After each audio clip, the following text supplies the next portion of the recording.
Howdy. This is for Duncan, mainly. And some for myself, for practice. Smoking a nice Churchill cigar. Enjoying a tumbler of Knob Creek, good old American bourbon. Premium. On the rocks because it's a little bit hot today.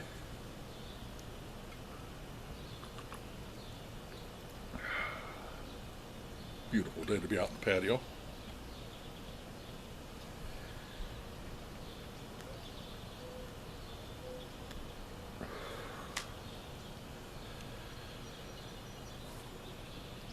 Just spent the last half hour attempting to enlighten some hippies on Facebook.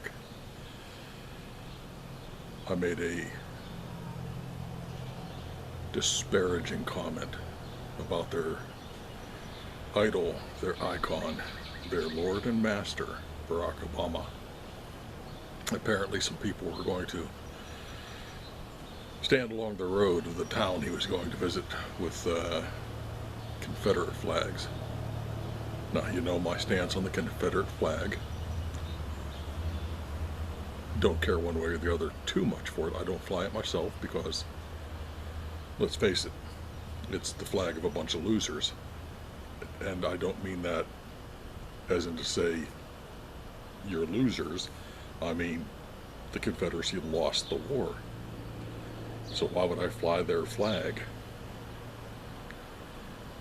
And I fully agree it does not belong flying from the Capitol building of various southern states. Those are government buildings. They should be flying Old Glory. You lost the war, suck it up. Paint your Confederate flag on your race cars. Fly it in front of your home if you want to. You have the right. It's called the First Amendment. You can do that. Paint it on the roof of the General Lee, and by God, let's all watch reruns of, Dukes of Hazzard. That's what it was called. I never watched it, so I think I watched 2 or 3 episodes, mainly because I wanted to see, let's face it, Daisy Duke in her short shorts. That to me was the only thing worth watching about it, because I'm from the north. I can't really relate. I'm not a rum runner. Didn't come from a family of rum runners. Don't know that lifestyle. It was amusing for a 70s television show, which is what it was. Stop getting your panties in a bunch about it. It's just a show with a Confederate flag on it. They're all over the place. They do not stand for racism. Never have. Never will, unless people make it stand for that. And that seems to be what the liberals are trying to pull off here. They're trying to make it stand for something it never stood for.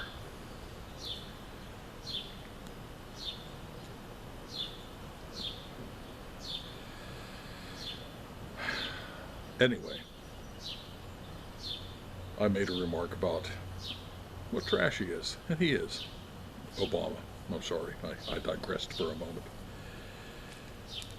Apparently there were some liberals trolling that page, and they jumped all over me on that. How dare I call him trash? I must be the trash to say that. One of them questioned my knowledge of the Constitution, because he was duly elected. Well, I real quick checked out a couple of their Facebook pages, and the first fellow that jumped on my throat listed himself as artist at artist. Okay, you know what that means. That he sits around and he paints. I'm guessing, some of his paint on his Facebook page. It's of the abstract variety, and not what I would call particularly good. And clearly it isn't, because he's not up in museums everywhere. He's hanging around on Facebook. And it wasn't an artist's page. Okay? Because there are artists out there that are very good at what they do, and they make a separate page on Facebook just to promote their work. So Clearly, that was not the case. He's just artist at artist, which means he's unemployed.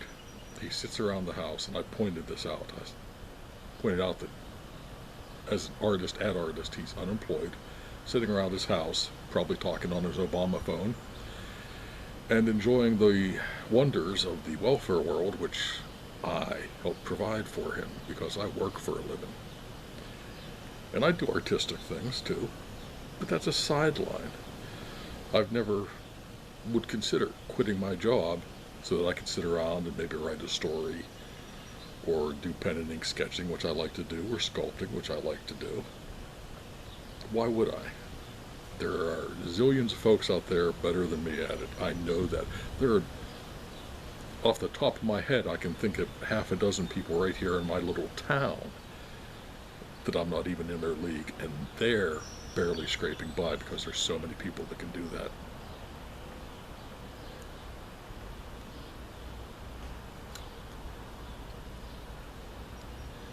So I pointed that out to him. Checked out another one.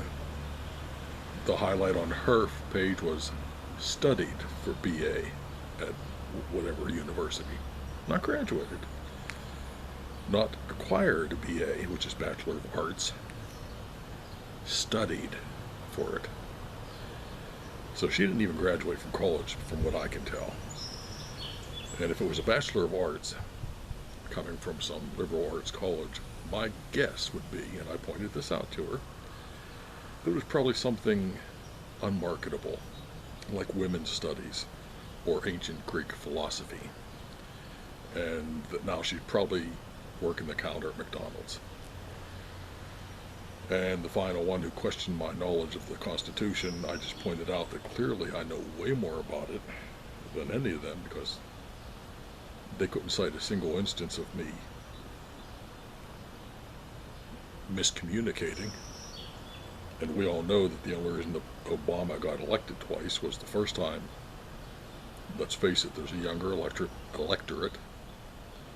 And if it hadn't been for the millions of illegal aliens and millions of dead people that voted for him, he wouldn't have won. Because he didn't win by a landslide, as people say he did. He barely beat Mitt Romney. And he had to have dead people and illegal aliens vote to do it. Had they not voted, he would have lost. That's clear. Nobody can dispute that other than to lie about it. Okay? You cannot factually dispute that. So I pointed out all these things to this aging bunch of hippie, liberal, communist wastes of society. In a couple hours, I'll check back in on Facebook and see if I've had the balls to respond. I pointed that out too, that I'm easy to find. Anybody that really wants to take this up in a very personal manner, I'm easy to find. Look me up. Say it to my face. We'll see what happens. But they don't have the balls. I use my real name on every post. I never use an alias, because I can back up everything I say. I can back it up with facts. Most of the time I will list my facts, my sites, my references. If I don't have time, if I'm doing it from my smartphone or something like that, I don't have time to look all that up. Doesn't matter. I can back it up. I'll come back later and do that if somebody wants to question me. So, it is what it is, I suppose. They're certainly not going to change my mind. At their age and what they're doing, or not doing apparently, which is earning a living, I'm certainly not going to change their minds. So, there's that. Duncan, I hope you're having a good week. Finally, the weather has broke here. Finally. Sunshine. Rain's gone. Shakespeare in the Park is going, The Tempest, my favorite Shakespeare play, I believe, of all of them. And the part of Prospero is once again, after I think 10 or 11 years, being played by the incredible Claire Ash. I know him. He played it 10 or 11 years ago when I saw it up there. He's incredible. Tremendous actor. A little bit humbling that we have not just him, actors like him of his scope, artists, musicians, whatever, in our little town, world-class talent in our little town. People need to get out more and check that out. So probably, let's see, today's Wednesday, probably tomorrow, Thursday, it's supposed to be beautiful again. Even Friday is supposed to still be nice. So either Thursday, hopefully Thursday, I will go up to see it. If not, I will make Friday. Should be fun and worth the paltry sum that's asked. You get to watch it in nature. It's right up at Stackhouse Park. Beautiful, just beautiful up there. And with this kind of weather, you know, as the play itself would suggest, it's magical. I highly recommend it.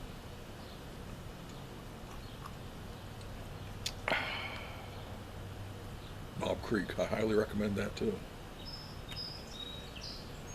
And a good Churchill if you can get your hands on one.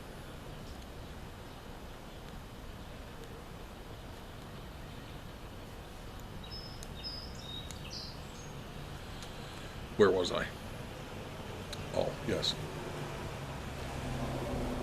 On a newer leg, as some of you may know, I've redone the cover on my novelette. It was pointed out to me by somebody who I had no knowledge of whatsoever. It's a gentleman that does this professionally. He is a, what would you call it, a journalist, I suppose? Also an author, writes his own stories. And like me, loves the zombie apocalypse and horror and all that kind of stuff, genre. And somehow he got notice of my book, and he pointed out quite rightly, in retrospect, that the cover sucked.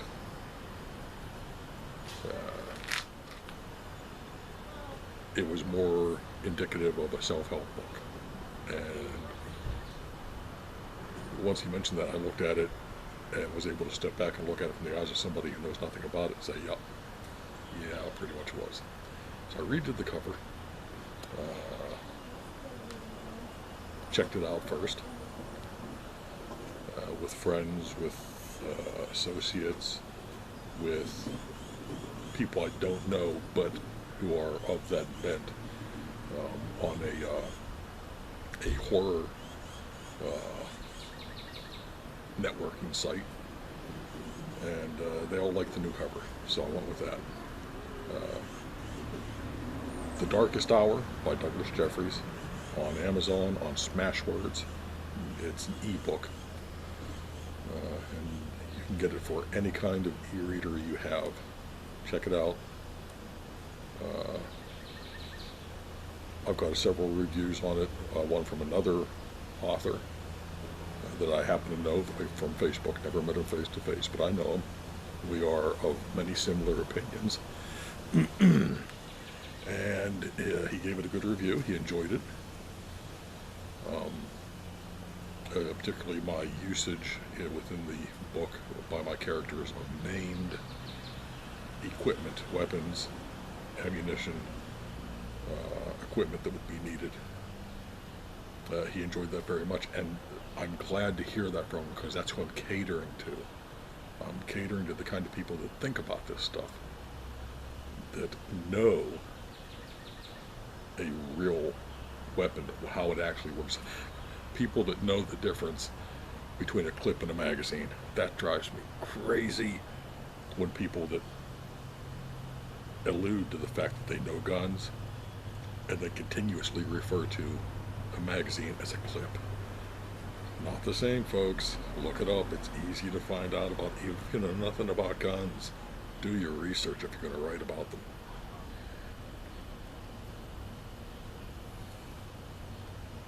Talk too much, let it go out.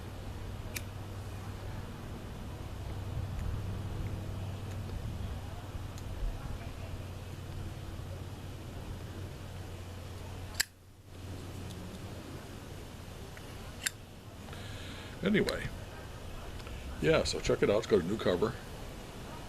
And I'm going to start working on book 2. So that'll be something that'll be keeping me busy now for quite a while probably. It takes a little while. I work a full-time job. I don't have time to just sit down and write. So I'm going to get to work on that. And I have 2 other books that I'm bouncing around in my head. They're just in the planning stage. Other than that, not much going on here. So